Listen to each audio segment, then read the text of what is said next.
Hello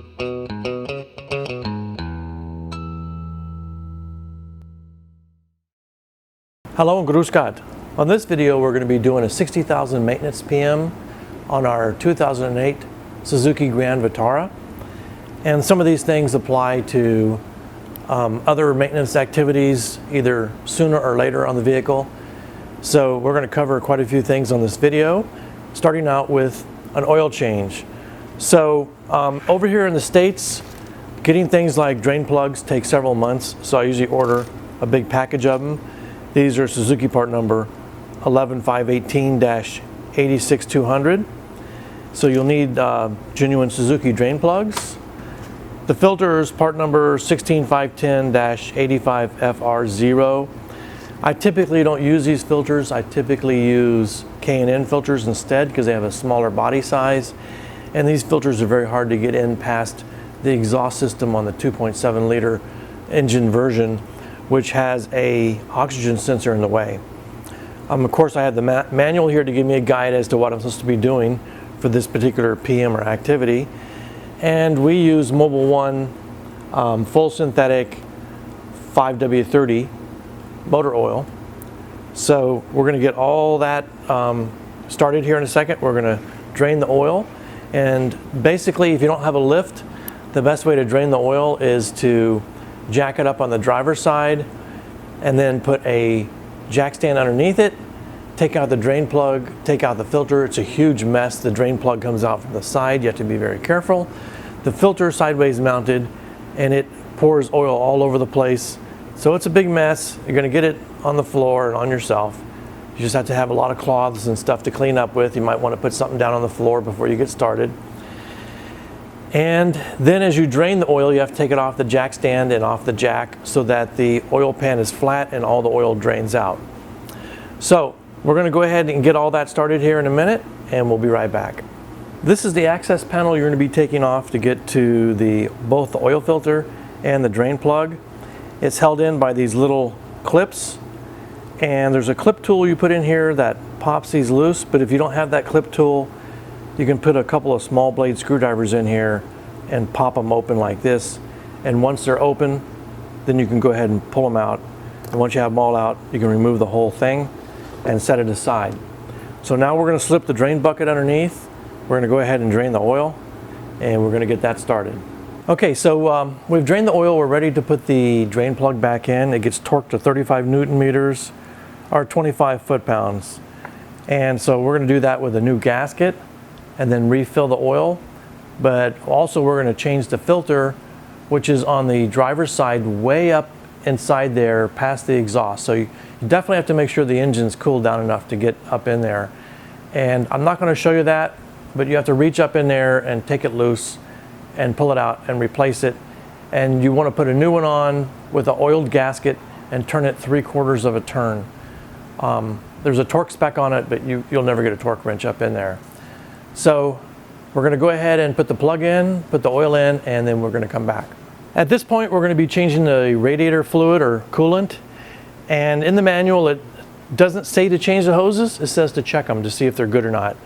So for example, this hose here, because I change my fluid fairly frequently, about every 1 to 2 years, it looks pretty good. No cracking, no damage. It's still soft and pliable. And again, that's because I change the fluid frequently. But if you do need to change the hoses, I can give you the Suzuki part numbers real quick, and this might be of some help. So this large hose here is a 17851-66J00. Smaller hose, 17841-66J00. And then there's a couple of recirculation hoses, 17872-66J00 and 17871-66J00. I have a couple other hoses here. I think they might be exhaust gas or anti-pollution hoses. I'll give them to you anyway. I ordered all these hoses when Suzuki exited the US market, so I'd have every manufactured hose available to me because I plan to keep this car for years. So these two are 17858-77E00 and 17857-77E00. And I believe that suffix code tells me that it's not for the coolant system, but for something else. So we're going to get started here, and then we'll get the fluid changed. To get to the drain plug or drain petcock for the radiator, you're going to have to pull this protection plate off. It's plastic. It sticks in the back with these little hinge type things. It sticks up in there. And there's a couple of 10mm bolts and a bunch of these quick release type fasteners. So you take that off, and then you get a suitable drain container, and usually it drains about 1 gallon exactly. So you're going to need about 1 gallon of antifreeze to put in. If it's an older model, like ours is 2008, so I believe it's 2008 and older, uses green antifreeze, and we get ours at a place that has a universal green antifreeze, which Suzuki recommended. And then if it's the blue antifreeze from 2009 on, places here in the States like O'Reilly's actually have a blue antifreeze that's made for Honda, Suzuki, and I think Subaru. It's all compatible. It should be all made by the same manufacturer actually. And so that's what you want to be careful of. You never want to mix blue and green without flushing. You want to flush the entire system if you want to change colors, but just stick with the old original color and you'll be fine. So in our case, we have green, so we're going to go ahead and drain it, and then I'm going to come back and show you how we're going to fill it. I wanted to add that the drain petcock is on the passenger side of the vehicle, on the bottom of the radiator there, so you'll see it here in the picture. As I'd mentioned earlier, we checked the hoses and they are all fine, so including the one down there. So I did not replace the hoses, only the antifreeze. So the job is done. So what we did, of course, is drained it. We got about 1 gallon out. We introduced about 1 gallon here. And you have to be real careful because you get cavitation in the system, which is air bubbles trapped mostly around the water pump itself. And to get those out, you got to do 2 things. One is, well, actually 3 things. One is you have to turn the heater on full blast while you run the engine. Second is you have to run the engine at enough RPM to get the materials circulating to where it'll push the air out. But before you do any of that, what I do is I squeeze all these hoses as I'm putting fluid in to try to get any air bubbles to come up to this area here so they'll exit the system. Especially this lower radiator hose, want to squeeze it. So we do that, and then I put fluid in. Now we're going to go run it and bring it back, and then when it cools down, we'll reopen this after it's cool and check to make sure that it is indeed full and that all the bubbles are out of the system. So we're going to do that, and then in a few minutes we're going to come back and talk about changing the belt. Now we're going to change the engine belts. There's 2 of them on this particular 2.7 liter engine. They're Suzuki part number 95141-64J20 and 17521-66J00. So to do that, there's an idler for each of these belts. You have to loosen that idler, and using a 10mm Allen wrench or hexagonal stick wrench, you're going to adjust the idler out of the way such that you can take the old belts off, put the new ones on, adjust it down, and in the manual it shows you the amount of deflection. I'll show you that as we get to that point. This is the idler for the alternator belt. It's the rearmost belt on the engine. You notice it doesn't have a 10mm adjustment on it to move this, but actually it does. It has a pivot pin in the back, and it has a 10mm here.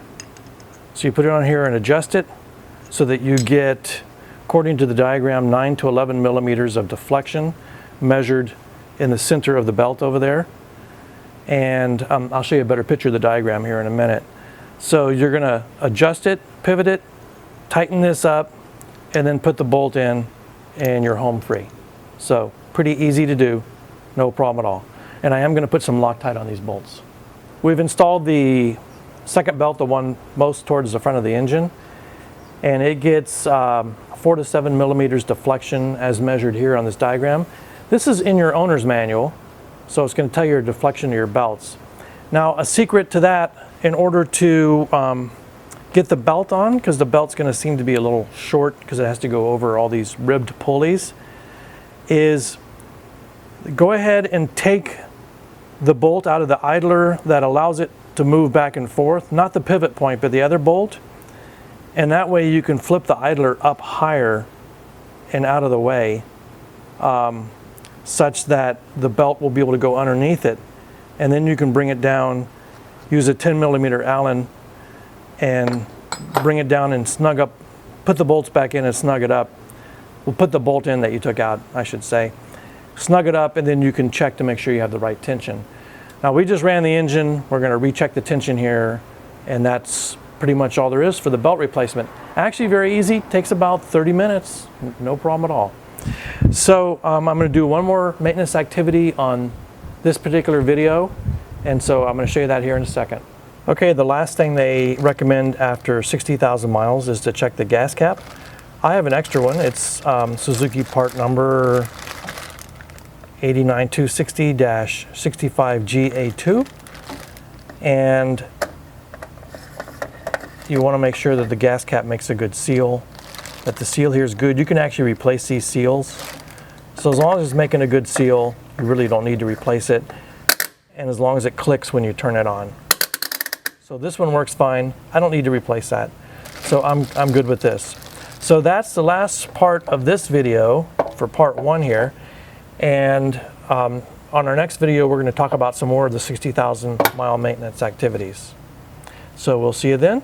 Tschüss.